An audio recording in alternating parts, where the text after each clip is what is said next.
Russian revolution देख लिया, ठीक है, हमने 1905 का रेवोल्यूशन देख लिया रशिया में, ठीक है। अब हम देखेंगे फर्स्ट वर्ल्ड वॉर और द रशियन रेवोल्यूशन, ठीक है। अब देखो फर्स्ट वर्ल्ड वॉर की जब हम बात करते हैं, हमें पता है कि फर्स्ट वर्ल्ड वॉर कब हुई थी, 1914 से लेकर 1918 के बीच में हुई थी, ठीक है।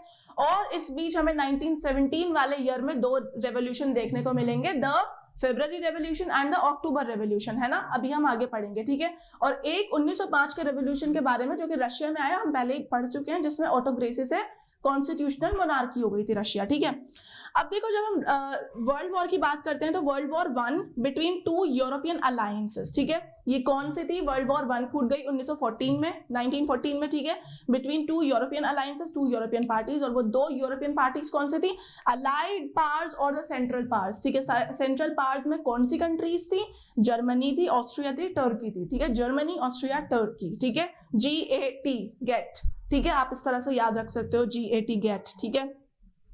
और जो अलाइड पावर्स थी वो कौन सी थी, फ्रांस, ब्रिटेन एंड रशिया, ठीक है, इनके बीच में, ठीक है। तो इन दोनों फैक्शंस के बीच में एक ये थी और एक ये थी, ठीक है, इनके बीच में क्या हो गई थी, वर्ल्ड वॉर 1 फूट गई थी, ठीक है, 1914 से 1918 के बीच में, समझ आया। अब क्या है, शुरुआत में तो रशिया में वॉर बड़ी पॉपुलर हुई, ठीक है, इनिशियली इट वॉज पॉपुलर और people rallied around tsar Nicholas second, ठीक है, पॉपुलर थी एंड पीपल सपोर्टेड, ठीक है। लेकिन जैसे वॉर खिंची, ठीक है, वॉर आगे बढ़ी, तब क्या हुआ, जार ने मेन पार्टी डूमा में मेन पार्टीज को कंसल्ट करने से मना कर दिया कि तुम किसी काम के नहीं हो, तुमसे कोई मशवरा नहीं लिया जाएगा, तुम किसी मर्ज की दवा नहीं हो, तुमसे कुछ नहीं पूछा जा रहा है, ठीक है। तो जार जो था यानी कि king, he refuse to consult the main parties Duma में, ड्यूमा क्या है, पार्लियामेंट, राइट। अब क्या है कि जो लोगों में था सपोर्ट था, ठीक है, वॉर के लिए, इट वोर थिन, ठीक है, वो कम हो गया, ठीक है। फिर क्या हुआ, लोगों में एंटी जर्मन सेंटिमेंट्स बढ़ने लगे, ठीक है, जर्मन के खिलाफ सेंटिमेंट बढ़ने लगे। हमने यहाँ पर देखा ना कि एक पार्टी में कौन, सेंट्रल में रशिया था, ठीक है, और उसके मुखालिफ में यानी कि उसके अगेंस्ट में कौन था, जर्मनी था, समझ आ रहा है। तो जर्मनी, लोगों में एंटी जर्मन क्या होने लगा, सेंटिमेंट बढ़ने लगे, ठीक है। ये एंटी जर्मन जो सेंटिमेंट था, इसी की वजह से जो सेंट पीटर्सबर्ग सिटी थी उसका नाम क्या कर दिया, रिनेम करके पेट्रोग्राड कर दिया। ऐसा क्यों किया, क्योंकि जो सेंट पीटर्सबर्ग सिटी है ना, ये एक जर्मन नेम है, ठीक है, तो इसको रिनेम कर दिया, क्यों, क्योंकि लोगों में एंटी जर्मन सेंटिमेंट था, एंटी जर्मन फीलिंग थे, तो वो नहीं चाहते थे कि एक हमारी सिटी एक जर्मन नेम के नाम पर हो, समझ आया। तो इसीलिए रिनेम करके उसको पेट्रोग्राड कर दिया, ठीक है। अभी हम आगे पेट्रोग्राड सोवियत के बारे में पढ़ेंगे, पेट्रोग्राड ग्रुप के बारे में पढ़ेंगे, तो याद रखना कि पेट्रोग्राड कुछ नहीं है बल्कि जर्मनी की रशिया की एक सिटी है, ठीक है, सेंट पीटर्सबर्ग, उसका नाम क्योंकि जर्मन है तो उसको रीनेम करके कर दिया पेट्रोग्राड, समझ आया। अब क्या है कि वर्ल्ड वॉर 1 जो थी वो ईस्टर्न और वेस्टर्न फ्रंट पे लड़ी गई, ठीक है। देखो उससे पहले हमें एक और चीज समझने की जरूरत है, जब हम जर्मन सेंटिमेंट की बात करते हैं, एंटी जर्मन सेंटिमेंट की, तो हमें एक और चीज समझनी है, जारीना अलेक्जेंड्रा। अब ये कौन थी, ये थी क्वीन, ठीक है, जार किंग, जारीना क्या हो गई, क्वीन हो गई, ठीक है। तो ये जो जारीना अलेक्जेंड्रा थी, ठीक है, इनका जर्मन ओरिजिन था, ठीक है। तो ये जर्मन इनका जो बैकग्राउंड था, ठीक है, तो यू कैन से कि before marriage she was from German background और जर्मन बिलोंगिंग, ठीक है। तो इनका जो पुअर एडवाइजर था, अब कौन था ये एडवाइजर, रास्पुतिन। अब देखो आपने रास्पुतिन, अगर आप टिकटॉक या कुछ इस तरह से चलाते हो तो आपने सुन रखा होगा कि there lived a certain man in Russia long ago, he was big and strong, in his eyes a flaming glow, something ऐसे है, ठीक है। तो आई होप कि आपने सुन रखा होगा, even if not that is completely okay, ठीक है। तो ये रास्पुतिन वही मॉन्क है जो कि जेरिना अलेक्जेंड्रा के एडवाइजर थे, ठीक है, और he was a poor adviser. लोगों में ये बातें फैल गई, तो लोगों में क्या हुआ कि एक तो जेरिना अलेक्जेंड्रा का जो जर्मन ओरिजिन था और ऊपर से फिर जो उनके पुअर एडवाइजर थे, तो लोगों में फैल गया he is a poor adviser, और अगर मोनार्क के हाथ में रही तो गड़बड़ी होने वाली है, ठीक है, आगे जाकर। तो इसलिए क्या हुआ कि लोगों में एंटी जर्मन सेंटिमेंट फैला और लोग मोनार्क के अगेंस्ट होने लगे, ठीक है, मोनार्क के खिलाफ होने लगे, यानी कि किंग के खिलाफ होने लगे। अब जब वर्ल्ड वॉर हुई तो वर्ल्ड वॉर ईस्टर्न और वेस्टर्न फ्रंट से लड़ी गई, ठीक है, अलग अलग फ्रंट से। अब इनका जिक्र बाद में आएगा, फिलहाल हमें समझना ईस्टर्न और वेस्टर्न फ्रंट का मतलब है कि आपको ईस्टर्न फ्रंट, वेस्टर्न फ्रंट पर आपको ट्रेंचेस देखने को मिलेंगे, खाइयां देखने को मिलेंगी, सोल्जर्स ने खाइयों में से लड़ा, ठीक है। ईस्टर्न फ्रंट पर आपको क्या देखने को मिलेगा, आर्मीज moved a good deal and fought battles और लार्ज कैजुअलिटीज हुई, ठीक है। तो आपको यहाँ पर याद रखना है कि ईस्टर्न फ्रंट पर आपको लार्ज कैजुअलिटी यानी कि लार्ज नंबर ऑफ डेथ देखने को मिलेंगे, ठीक है। अब जब हम डेथ की बात करते हैं तो आपको याद रखना है कि वर्ल्ड वॉर 1 से 7 मिलियन कैजुअलिटीज हुई, ठीक है। किसमें? रशिया में। तो जब रशिया हारा जर्मनी और ऑस्ट्रिया के हाथों, तो हमें क्या देखने को मिला कि 7 मिलियन जो सोल्जर्स थे रशिया के, उनकी डेथ हो गई थी, ठीक है। 7 मिलियन कैजुअलिटीज। और जो डिफीट थी रशिया की वो काफी ज्यादा शॉकिंग थी और डिमोरलाइजिंग थी, ठीक है। लोग बहुत ज्यादा डिमोटिवेट हो गए थे, वो डिमोरलाइज हो गए थे, ठीक है। और लोगों के लिए शॉकिंग भी था ये, ठीक है। अब क्या है कि जब रशियन आर्मीज वापस आई, ठीक है, तो फिर जो एरिया था रिट्रीट होते में रशियन आर्मीज ने वहां पर जो फार्म थे, लैंड थे और बिल्डिंग्स थे उनको डिस्ट्रॉय कर दिया। क्यों डिस्ट्रॉय किया? क्योंकि उनको ये था कि हम अगर डिस्ट्रॉय कर देते हैं तो जो एनिमी आ रहा है, ठीक है, एनिमी इन बिल्डिंग्स को या फिर इस लैंड को यूज ना कर पाए। अब देखो इससे क्या परेशानी हुई, जब इन्होंने डिस्ट्रॉय कर दिया लैंड को या फिर बिल्डिंग को, तो इससे क्या हुआ कि 3 मिलियन लोग रेफ्यूजी हो गए। अब जाहिर सी बात है जो डिस्ट्रॉय किया एरिया, ठीक है, जो एनिमी के पास चला जाने वाला था, क्यों? क्योंकि रशिया हार गया था, तो उस एरिया में क्या हुआ, लोग भी रहते होंगे, ठीक है। इस वजह से 3 मिलियन लोग रेफ्यूजी बन गए, ठीक है। क्यों रेफ्यूजी बने? क्योंकि जब रशियन आर्मी रिट्रीट हुई यानी कि वापस आई, तो उन्होंने अपने वापसी में जो रास्ते में बिल्डिंग्स वगैरह, लैंड वगैरह पड़ी, उनको क्या कर दिया? डिस्ट्रॉय कर दिया। क्यों कर दिया? ताकि जो एनिमी है वो आकर उनको यूज ना कर सके, ठीक है। तो इससे 3 मिलियन रेफ्यूजीज बन गए, यानी कि 3 मिलियन का क्या मतलब है? 30 लाख, ठीक है। और 7 मिलियन का क्या मतलब है? 70 लाख, ठीक है। अब देखो क्या हुआ, हमें यहाँ पर 70 लाख डेथ देखने को मिली, 3 मिलियन रेफ्यूजीज देखने को। आप इसको इम्पैक्ट को समझिए, ठीक है, कि रशियन सोल्जर्स के ऊपर या फिर रशियन सोसाइटी के ऊपर किस तरह से इम्पैक्ट पड़ा वर्ल्ड वॉर 1 का, और फिर किस तरह से लोग जार के या फिर किंग के खिलाफ होने लगे। समझ आया? अब सोल्जर्स जो थे, इतनी ज्यादा जब कैजुअलिटीज हो गई, ठीक है, रेफ्यूजीज हो गए, तो सोल्जर जो थे वो विश नहीं कर रहे थे, वो नहीं चाह रहे थे कि अब और आगे लड़ाई हो या फिर वो और आगे जाकर लड़े। समझ आया? तो इससे क्या हुआ, ये जो सिचुएशन बन गई, ठीक है, रेफ्यूजीज वाली, कैजुअलिटीज वाली, इससे जो रशियन जो जारिस्ट गवर्नमेंट थी वो डिस्क्रेडिट हो गई, ठीक है। उसका कोई लोगों में अहमियत नहीं रही और लोग उसको काफी ज्यादा कंडेम करने लगे। समझ आया? तो रशियन का जो लॉस हुआ था, Russian loss discredited the tsarist government. Tsarist मतलब किंग वाली जो गवर्नमेंट थी उसको डिस्क्रेडिट करने लगे लोग। तो आप यहाँ पर देख सकते हो Russian soldiers during the first world war. Okay, you can see a dog here as well. Okay, अब देखो वॉर जो थी है, ये तो हमने रेफ्यूजीज की बात कर ली, हमने सोल्जर्स की बात कर ली, ठीक है। अब क्या था, कैजुअलिटीज की बात करनी। अब जब हम इस वॉर की बात करेंगे ना, तो हमें देखने को मिलेगा कि इंडस्ट्रीज के ऊपर बड़ा सीवियर इंपैक्ट हुआ था। किसका? वॉर का, वर्ल्ड वॉर 1 का, ठीक है। रशिया जो थी इंडस्ट्रियल गुड्स की सप्लाई से कट ऑफ कर दिया गया था रशिया को। कैसे? अब देखो जर्मन की, हम बाल्टिक सी की बात करेंगे। बाल्टिक सी आपको कहाँ देखने को मिलेगा? स्वीडन और फिनलैंड के बीच में देखने को मिलेगा, ठीक है, रशिया के पास ही। तो क्या हुआ था, यहाँ पर ये बाल्टिक सी है, ठीक है, और यहाँ पर रशिया है, ठीक है। तो क्या हुआ था कि यहाँ पर जर्मनी ने क्या किया, यहाँ से जो सप्लाई आ रही थी अपनी शिप्स उतार दी और यहाँ पर क्या कर दिया, एक बैरिकेड लगा दिया, ठीक है। बैरिकेड लग गया तो भाई यहाँ से रशिया के पास इंडस्ट्रियल सप्लाई नहीं जा पाएंगी, तो रशिया की जो इकोनॉमी है वो कमजोर हो जाएगी। ऐसा ही था ना।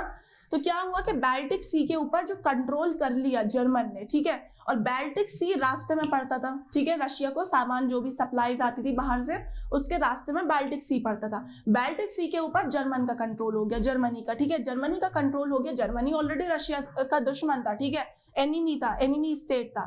तो क्या हुआ कि उससे इंडस्ट्रीज जो थी रशिया में, उनके ऊपर सीवियर इंपैक्ट पड़ा, ठीक है, severe impact on the industry and Russia was cut off from the industrial good supply. समझ आ गया कि किस तरह से German control of the Baltic sea, okay, led to the loss of supplies, industrial supplies in Russia, ठीक है, supplies नहीं पहुंच पाई रशिया में। अब क्या हुआ कि इंडस्ट्रियल इक्विपमेंट जो थे वो डिसइंटीग्रेट होने लगे, यानी कि कमजोर होने लगे और खत्म होने लगे, ठीक है, आहिस्ता आहिस्ता। खत्म से मतलब ऐसे नहीं कि पूरा ही खत्म हो गया सब कुछ, नो, ऑफ कोर्स बहुत आहिस्ता आहिस्ता, इतनी आसानी से नहीं होता, बट या कमजोर होने लगे। ओके, तो क्या था कि एबल बॉडीड मेन जो थे, कि जो लोग लड़ सकते हैं, ठीक है, जो एबल बॉडीड हैं, उनको कहाँ पर, वॉर पर बुला लिया गया कि ठीक है तुम जाकर वॉर लड़ो, ठीक है। अब जब उनको वॉर पर बुला लिया, वो लोग वॉर लड़ने चले गए, तो क्या हुआ, अपने कंट्री में क्या हो गया, शॉर्टेज ऑफ लेबर हो गई। भाई वॉर लड़ने गए हैं तो भाई अपनी कंट्री में काम कौन करेगा, ठीक है, तो लेबर की शॉर्टेज हो गई। लेबर की शॉर्टेज हुई तो क्या हुआ, लेबर की शॉर्टेज के साथ साथ क्या हुआ, shutting down of small workshop, जो छोटी छोटी दुकानें थी, छोटी छोटी वर्कशॉप थी, उनका शट डाउन हो गया, वो बंद हो गई। समझ आया। अब क्या हुआ कि ग्रेन्स जो थे, अब बड़ी तादाद में, बड़ी मात्रा में ग्रेन, देखो ऑलरेडी एक तो परेशानी हो रही थी, ठीक है, रशिया में स्कार्सिटी थी फूड की, ठीक है, ऊपर से फिर जो आर्मी लड़ रही थी, ठीक है, आर्मी को फीड करने के लिए, भाई कोई भूखा तो लड़ता नहीं है, ठीक है, तो अब क्या है, आर्मी को फीड करने के लिए ग्रेन्स भेजने पड़े। ग्रेन्स क्या मतलब, खाने पीने का सामान भेजना पड़ा आर्मी को फीड करने के लिए। अब जब आर्मी को फीड करने के लिए वहां पर खाने पीने का सामान भेजा, तो अपनी कंट्री में किल्लत हो गई, अपनी कंट्री में क्या हो गई, स्कैर्सिटी हो गई, राइट। अब क्या है कि रायट्स एट ब्रेड शॉप फिर हमें देखने को मिले, यानी कि ब्रेड की जो शॉप्स थी उनके ऊपर आपको रायट और फूड रायट जिनको बोलते हैं, खाने पीने की चीजों की कमी जो होती है, ठीक है, तो आपको रायट्स देखने को मिलेंगे उस टाइम में रशिया में। और by the winter of 1916 these riots at the bread shops were very common. समझ आया। अब देखो ये जो हमने टॉपिक पढ़ा ना, इसके जरिए हमने समझने की कोशिश करी कि ये जो वर्ल्ड वॉर 1 था उसका क्या इम्पैक्ट था रशियन रेवोल्यूशन पर और रशिया की इकोनॉमी पर, रशिया की ओवरऑल जनरल सोसाइटी पर। 70 लाख लोगों की डेथ हो गई थी, 3 मिलियन लोग रेफ्यूजी हो गए थे, ठीक है, अपनी कंट्री में खाने पीने की या इंडस्ट्रियल गुड्स की कमी पड़ गई थी और इंडस्ट्रीज कमजोर होने लगी थी, ठीक है। तो अब इन चीजों को दिमाग में रखना है जब हम आगे का पढ़ेंगे, ठीक है। अब हम बात करते हैं फेब्रुअरी रेवोल्यूशन इन पेट्रोग्राड की, ठीक है। फेब्रुअरी रेवोल्यूशन की जब हम बात करेंगे, पेट्रोग्राड हमने ऑलरेडी पढ़ लिया है कि सेंट पीटर्सबर्ग को कहते थे, ठीक है। तो क्या हुआ कि बाय द विंटर्स ऑफ 1917 जो कैपिटल थी पेट्रोग्राड, देखो कैपिटल जो थी रशिया की वो मॉस्को नहीं थी उस हमेशा से, बल्कि कैपिटल पेट्रोग्राड थी, यानी कि सेंट पीटर्सबर्ग, ठीक है। तो बाय द विंटर्स ऑफ 1917 जो कैपिटल था उसमें ग्रिम कंडीशन हो गई, बहुत ही खराब कंडीशन हो गई, ठीक है, वॉर वगैरह की वजह से, ठीक है। बाय 1917 अब यहाँ पर ऑलरेडी देख लो कि वॉर चल रही है, 1914 से 1918 तक चली थी वॉर, ठीक है। अब भाई जब हम सिटी का लेआउट देखेंगे, पेट्रोग्राड सिटी का, तो आपको ना उसमें डिवीजन अमंग लेबर दिखेगा। भाई ये बड़ी खराब चीज है। इसका क्या मतलब है डिवीजन अमंग लेबर का मतलब कि ये एक रिवर है, रिवर नेवा, ठीक है, R for river and NEVA, ठीक है। अब हम इसमें थोड़ा सा ब्लू कलर कर देते हैं तो ताकि हमें पता चले कि ये रिवर है, ठीक है। अब ये जो रिवर है इसके राइट साइड में, ठीक है, ये राइट साइड हो गई और ये लेफ्ट साइड हो गई। अब इसके राइट साइड में आपको क्या देखने को मिलेगा, इसके राइट साइड में आपको बहुत वर्कर्स फैक्ट्रीज देखने को मिलेंगी, ठीक है, यानी कि वर्कर्स की फैक्ट्रीज देखने को मिलेंगे, वर्कर्स के क्वार्टर देखने को मिलेंगे, ठीक है, जहां पर आम वर्कर रहते थे, और फैक्ट्रीज, ठीक है।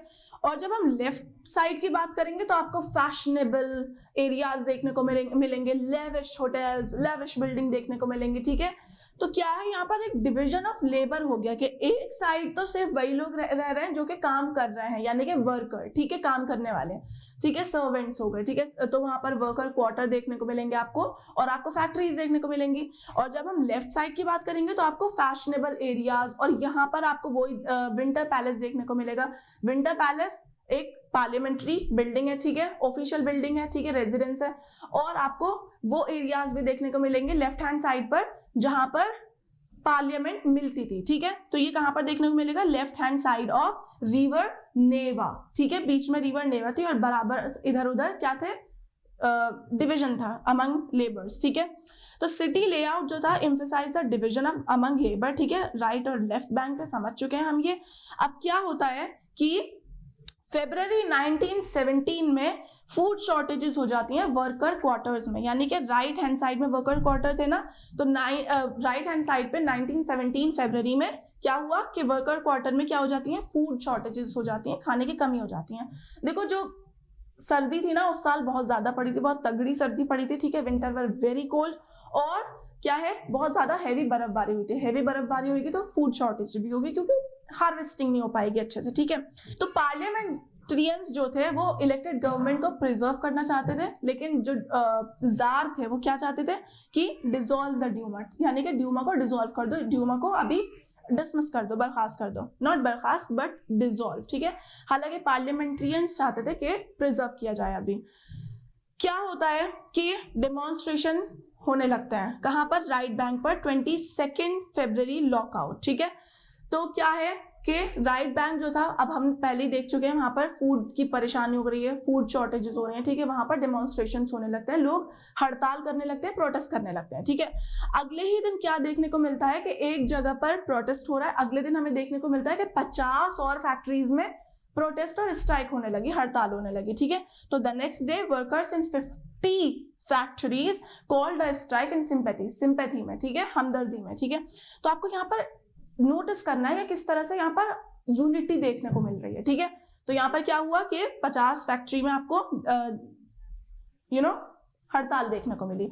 अब उसके बाद क्या हुआ कि कई जगहों पर विमेन ने भी मूवमेंट को लीड किया, ये जो हड़ताल हो रही थी, प्रोटेस्ट हो रहा था, उनको लीड किया, और उसी को हम कहते हैं इंटरनेशनल विमेन्स डे। समझ आ रहा है।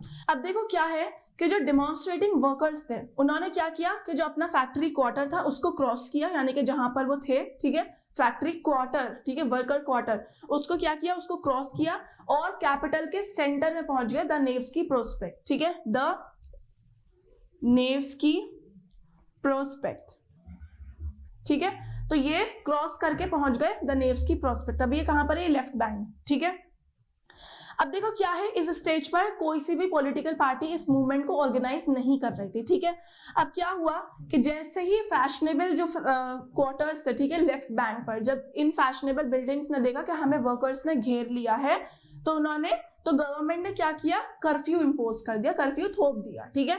कब थोपा, जब उन्होंने देख लिया कि वर्कर्स ने क्या कर लिया है, सराउंड कर लिया है, घेर लिया है, ठीक है, फैशनेबल वाले एरिया को, ठीक है। अब उसके बाद क्या होता है कि कर्फ्यू लग जाता है, ठीक है, और शाम तक जो डेमोन्स्ट्रेटर्स होते हैं वो चले जाते हैं, ठीक है। अब क्या होता है, 24 और 25 फरवरी को फिर से वापस आ जाते हैं। गवर्नमेंट ने उनको भगाने के लिए क्या किया, या डिसमिस या उनको डिसॉल्व करने के लिए कैवेलरी बुला ली, ठीक है। कैवेलरी आर्मी का यूनिट होता है, ठीक है। तो गवर्नमेंट ने कैवेलरी बुला ली, ठीक है, और पुलिस को बुला लिया, और उनको क्या काम दिया, उनको इन प्रोटेस्टर्स पर नजर रखने का काम दिया, ठीक है, to keep an eye on these protesters और डेमोन्स्ट्रेटर्स। समझ आया। अब देखो क्या होता है कि 25 फरवरी को गवर्नमेंट जो है वो डूमा को सस्पेंड कर देती है, ठीक है, यानी पार्लियामेंट को सस्पेंड कर देती है। अब क्या होता है, जो पॉलिटिशियंस होते हैं वो इस मेजर के अगेंस्ट भी आवाज उठाते हैं, ठीक है, बोलते हैं कि ऐसा नहीं होना चाहिए था। तो क्या होता है कि 26 को जो डेमोन्स्ट्रेटर्स थे वो लेफ्ट बैंक की फिर से गलियों में उतर आए प्रोटेस्ट करने के लिए, ठीक है। उसके बाद क्या होता है कि जो डेमोन्स्ट्रेटर्स होते हैं ये गलियों में आ जाते हैं, ठीक है, और पुलिस हेडक्वार्टर्स को क्या कर देते हैं, अंदर जाके तोड़फोड़ कर देते हैं, रैंसैक कर देते हैं, ठीक है, और स्लोगन्स को रेज कर देते हैं about bread, wages, better hours और डेमोक्रेसी, ठीक है। तो ये जो डिमांड थी डेमोन्स्ट्रेटर्स की, इनको आपको याद रखना है क्या है, एक तो ब्रेड के, हमें ब्रेड मिलने चाहिए, ठीक है, फूड, आपको पता है फूड शॉर्टेजेस हो रही थी, ठीक है, वेजेस बेटर होने चाहिए, बेटर वर्किंग आवर्स होने चाहिए, ऐसा नहीं 12-12, 15-15 घंटे काम कर रहे हैं, ठीक है, और डेमोक्रेसी होनी चाहिए, ये नहीं कि बहुत ऑटोक्रेसी चल रही है, जार की डेमोक्रेसी होनी चाहिए। समझ आया। अब क्या है कि गवर्नमेंट ने क्या किया, कंट्रोल करने के लिए, सिचुएशन को कंट्रोल करने के लिए कैवेलरी को फिर से बुला लिया, ठीक है, लेकिन इस बार कैवेलरी ने शूट करने से मना कर दिया, किसके ऊपर, डेमोन्स्ट्रेटर्स के ऊपर, ठीक है। तो ये जो सोल्जर्स थे इन्होंने शूट करने से मना कर दिया और सोल्जर्स म्यूटिनीड, ठीक है, सोल्जर ने अपनी छोटी छोटी टुकड़ी बना ली और वर्कर्स के साथ मिल गए, ठीक है, ये जो डेमोन्स्ट्रेशन कर रहे थे वर्कर्स, इनके साथ मिल गए, कौन, सोल्जर्स की बात कर रहे हैं, ठीक है। और फिर इन्होंने जब इनके साथ मिल गए तो क्या बनाया, सोवियत बना ली या फिर काउंसिल बना लिया। अब सोवियत क्या मतलब होता है, सोवियत का मतलब कुछ नहीं होता, आपने सोवियत नाम बहुत बार सुना होगा यूएसएसआर में, ठीक है। सोवियत का मतलब सिर्फ होता है काउंसिल या फिर कोई भी ग्रुप और एसोसिएशन, ठीक है। तो सोल्जर्स ने वर्कर्स के साथ मिलकर सोवियत बना ली, काउंसिल बना ली, ठीक है, और इसको हम क्या बोलते हैं, द पेट्रोग्राड सोवियत। समझ आया। अब हम एक बार समरी देख लेते हैं कि डेमोन्स्ट्रेटर्स थे उन्होंने क्या करना शुरू कर दिया, अपना जो क्वार्टर था राइट बैंक पर उसको क्रॉस करके लेफ्ट बैंक पर प्रोटेस्ट करना शुरू कर दिया, डेमोन्स्ट्रेशन करना शुरू कर दिया। काफी सारे डेमोन्स्ट्रेशन विमेन ने भी लीड किए, ठीक है। गवर्नमेंट ने ड्यूमा को सस्पेंड कर दिया तो डेमोन्स्ट्रेटर्स फिर से लेफ्ट बैंक की गलियों में आ गए। पॉलिटिशियंस ने इस मेजर के अगेंस्ट आवाज उठाई।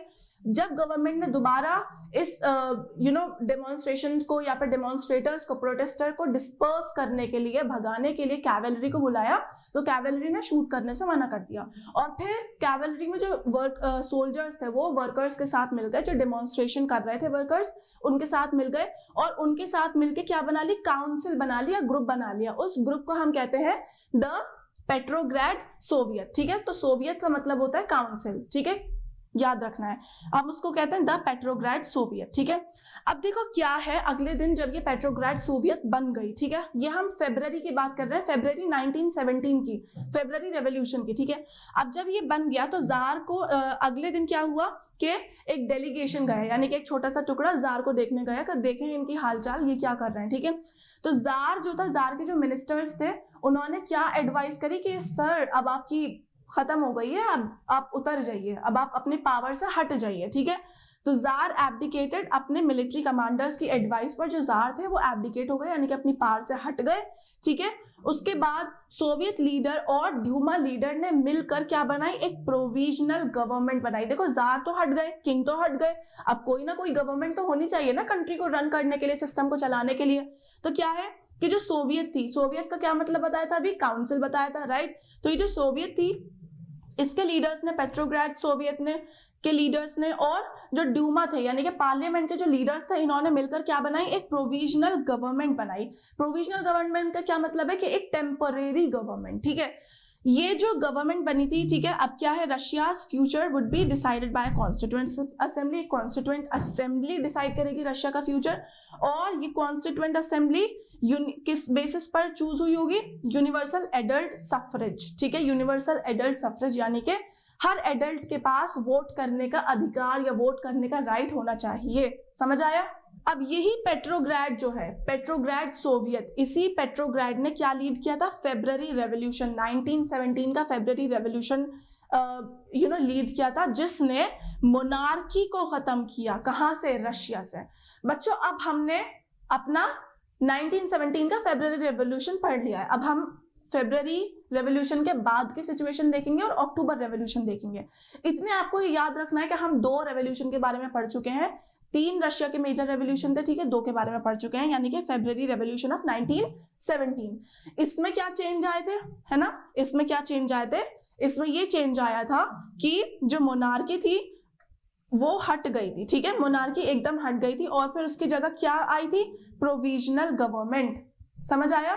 तो 1917 फेब्रुअरी रेवोल्यूशन में मोनार्की हटकर फेब्रुअरी प्रोविजनल गवर्नमेंट आ गई थी, समझ आया।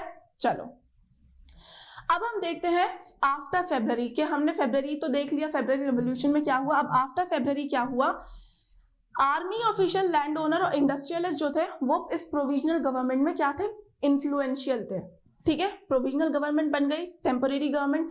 अब इसमें जो आर्मी ऑफिशियल थे या लैंड ओनर थे या इंडस्ट्रियलिस्ट थे, ये इन्फ्लुएंशियल थे, ठीक है, इनका अपर हैंड था, ठीक है।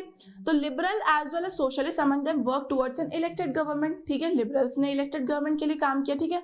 तो क्या है, जो रेस्ट्रिक्शंस लगी हुई थी पब्लिक मीटिंग्स के ऊपर या एसोसिएशंस के ऊपर, क्या ट्रेड यूनियन नहीं फॉर्म कर सकते, ग्रुप नहीं फॉर्म कर सकते, एसोसिएशन नहीं फॉर्म कर सकते, उनको हटा दिया गया। कब, किसने हटाया, प्रोविजनल गवर्नमेंट ने हटाया, ठीक है।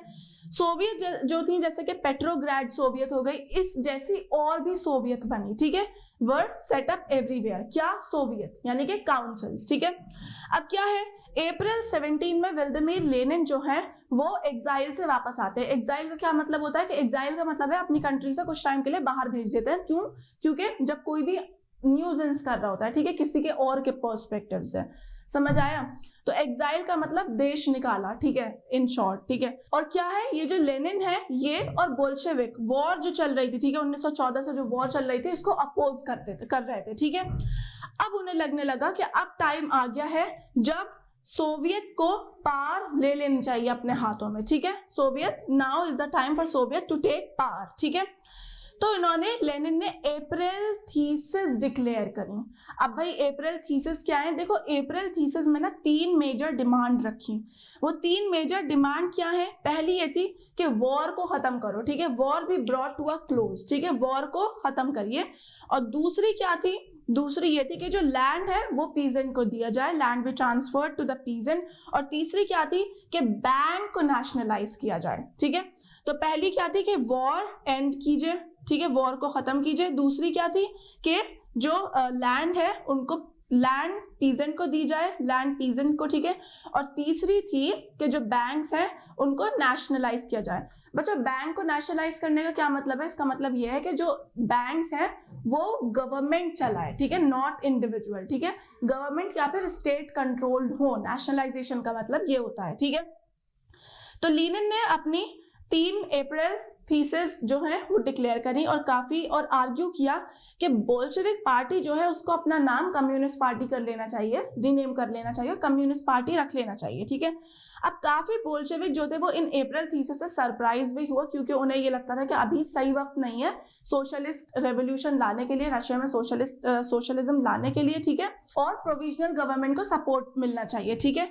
लेकिन जब आगे के डेवलपमेंट्स हुए उससे क्या हुआ, उससे इन्हें भी लगने लगा कि नहीं, सोशलिज्म आना चाहिए, अब टाइम सही है सोशलिज्म आने का।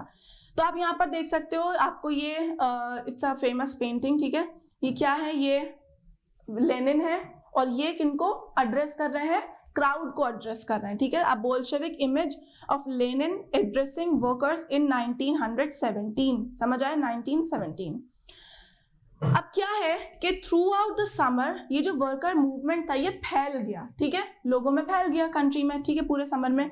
फैक्ट्री कमेटीज जो थी वो बनी और इन फैक्ट्री कमेटीज ने इंडस्ट्रियलिस्ट को क्वेश्चन करना शुरू कर दिया कि किस तरह से अपनी इंडस्ट्रीज या फैक्ट्रीज को रन कर रहे हैं, ठीक है। तो they began questioning the industrialist and factory owners, ठीक है। क्या है, ट्रेड यूनियंस बढ़े, ठीक है, ट्रेड यूनियंस काफी ज्यादा बन गए और सोल्जर्स की जो कमेटीज थी वो भी बनने लगी, ठीक है। जून में क्या हुआ कि around 500 soviet sent representative to an all Russian congress of soviet. इसका क्या मतलब है? इसका मतलब है कि इतनी सारी सोवियत बन गई थी, ठीक है। पहले तो पेट्रोग्राड सोवियत थी, उसके बाद काफी सारी काउंसिल बनी, ठीक है, सोल्जर्स की कमेटी भी फॉर्म हुई, समझ आया। अब देखो क्या है कि प्रोविजनल गवर्नमेंट जो है it decided to take stern measures to assert its power. देखो क्या हुआ, हमने बोल्शेविक के बारे में पढ़ लिया, बोल्शेविक पार्टी जो थी वो मेंशेविक से जीत गई थी, ठीक है, और बोल्शेविक एक मेजर पार्टी उभर रही थी, ठीक है, लेनिन वाली पार्टी, ठीक है। तो क्या है कि जो प्रोविजनल गवर्नमेंट थी इनके अंदर ये डर बैठने लगा कि जो बोल्शेविक गवर्नमेंट है ये पावर सारी ले लेगी, ठीक है। तो क्या है कि the provisional government feared and saw its power reduce as the influence of Bolshevik grew, ठीक है। तो इन्फ्लुएंस जैसे जैसे बोल्शेविक का बढ़ा, ठीक है, जैसे जैसे पावर में आए, सत्ता में आए, नॉट सत्ता बल्कि पावर में आए, ठीक है, कौन, बोल्शेविक, तो वैसे वैसे ये जो प्रोविजनल गवर्नमेंट थी इसको ये होने लगा कि अब हमारी पावर गई, समझ आया। तो इसीलिए इन्होंने स्टर्न मेजर लेने शुरू कर दिए अपनी पावर को बनाए रखने के लिए, किसने, प्रोविजनल गवर्नमेंट ने, ठीक है। तो इसने काफी सारे वर्कर्स के जो अटेम्प्ट थे उनको दबाया, ठीक है, और काफी जो लीडर्स थे उनको अरेस्ट करना शुरू कर दिया, किसने, प्रोविजनल गवर्नमेंट ने, ठीक है। तो काफी सारे बोल्शेविक डेमोन्स्ट्रेशन जो थे उनको रिप्रेस किया और बोल्शेविक लीडर जो थे वो फ्लेड और छुप गए, फ्लेड मतलब भाग गए, ठीक है, और छुप गए, ठीक है। अब क्या है कि मीनवाइल ये तो हमने कर ली बात सिटी की, समझ आया। आपको यहाँ पर एक प्रो बोल्शेविक डेमोन्स्ट्रेशन देखने को मिलेगा, ये एक पिक्चर है, ठीक है। अब देखो हमने बात कर ली पॉलिटिकल सिस्टम की कि क्या चल रहा है, प्रोविजनल गवर्नमेंट वर्सेस बोल्शेविक हो रहा है, ठीक है। अब हमें देखने को मिलेगा कि ये तो सिटी की बात हो गई। अब हम पीजेंट की बात करते हैं, तो पीजेंट और जो सोशलिस्ट रेवोल्यूशनरी लीडर्स थे उन्होंने लैंड की रीडिस्ट्रीब्यूशन की मांग रखी। उन्होंने ये कहा कि ये जो नोबल्स और चर्च के पास लैंड है, ठीक है, इनको रीडिस्ट्रीब्यूट करो और पीजेंट को दो, समझ आया। किन्होंने, पीजेंट ने और सोशलिस्ट रेवोल्यूशनरी लीडर्स ने ये मांग रखी। तो लैंड कमेटीज फिर फॉर्म की गई, ठीक है, लैंड कमेटीज बनी इस मांग को या इस डिमांड को पूरा करने के लिए या चलाने के लिए, ठीक है। तो क्या हुआ कि encourage by the social revolutionaries ये जो पीजेंट थे इन्होंने लैंड्स को सीज कर लिया, इन्होंने लैंड्स को ले लिया। कब ले लिया? 1917 में, समझ आया। चलो अब हमने पढ़ लिया सिचुएशन क्या चल रही थी। 1917 फेब्रुअरी रेवोल्यूशन हम पहले ही पढ़ चुके हैं, उसमें हमने किसके बीच में देखा, किसके बीच में देखा था, मोनार्क यानी कि जार के बीच में देखा था और गवर्नमेंट के नॉट वर्कर्स के बीच में देखा था, ठीक है, जिसमें वर्कर्स की जीत हो गई थी। अब हम तीसरा रेवोल्यूशन की तरफ बढ़ते हैं, यानी कि अक्टूबर 1917 का रेवोल्यूशन। हम ऑलरेडी पढ़ चुके हैं कि प्रोविजनल गवर्नमेंट और बोल्शेविक गवर्नमेंट के बीच में जो क्लैश थे, ठीक है, हम 1917 के रेवोल्यूशन में यही देखेंगे कि जो प्रोविजनल गवर्नमेंट वर्सेस बोल्शेविक हो रहा था उसमें कौन जीता। तो बोल्शेविक वर्सेस प्रोविजनल गवर्नमेंट में मैं आपको पहले स्पॉइलर दे दूं कि बोल्शेविक्स की जीत हुई थी, ठीक है, और बोल्शेविक ने फाइनली कम्युनिस्ट पार्टी और कम्युनिस्ट गवर्नमेंट बनाई थी, ठीक है। चलिए अब हम देखते हैं अक्टूबर रेवोल्यूशन ऑफ 1917, फेब्रुअरी रेवोल्यूशन 1917 का हम पहले ही पढ़ चुके हैं, ठीक है। अब क्या है कि जैसे बोल्शेविक और प्रोविजनल गवर्नमेंट में कॉन्फ्लिक्ट बढ़ा, ठीक है, तो लेनिन को क्या फियर होने लगा कि जो प्रोविजनल गवर्नमेंट है वो डिक्टेटरशिप बना देगी, ठीक है, डिक्टेटरशिप को सेटअप कर देगी, ठीक है। तो क्या हुआ, सितंबर में उन्होंने डिस्कस करना शुरू कर दिया for an uprising against government. उन्होंने डिस्कस करना शुरू कर दिया कि हम गवर्नमेंट को के खिलाफ अपराइजिंग करते हैं, गवर्नमेंट को हटा देते हैं, ठीक है। तो he began discussion for an uprising, ठीक है। तो बोल्शेविक के जो सपोर्टर थे आर्मी में, सोवियत में या फैक्ट्रीज में, उनको बुलाया गया, एक जगह किया गया, ठीक है, क्योंकि लोग होंगे तभी तो कोई भी रेवोल्यूशन कामयाब होगा ना, तभी तो सपोर्टर्स मिल पाएंगे, ठीक है।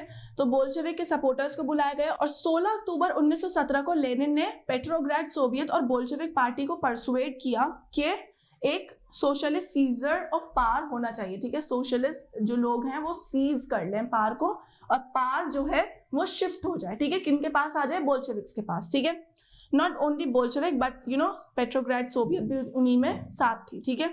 अब क्या है कि एक मिलिट्री रेवोल्यूशनरी कमेटी अपॉइंट की गई, मिलिट्री रेवोल्यूशनरी कमेटी, ओके, याद रखना, मिलिट्री रेवोल्यूशनरी कमेटी अपॉइंट की गई, और इसको कौन लीड कर रहा था, लियोन ट्रोट्स्की लीड कर रहे थे, ठीक है, टू ऑर्गेनाइज द सीजर, ठीक है। और जो डेट थी इवेंट का उसको सीक्रेट रखा गया कि अभी किसी को नहीं बता रहे, क्योंकि बता देंगे तो लोग प्रिपेयर हो जाएंगे, ठीक है, कि इस दिन हमला होने वाला है, इस दिन हम गवर्नमेंट को हटाने वाले हैं, पहले से पहले डेट बता दी तो लोग प्रिपेयर हो जाएंगे, ठीक है।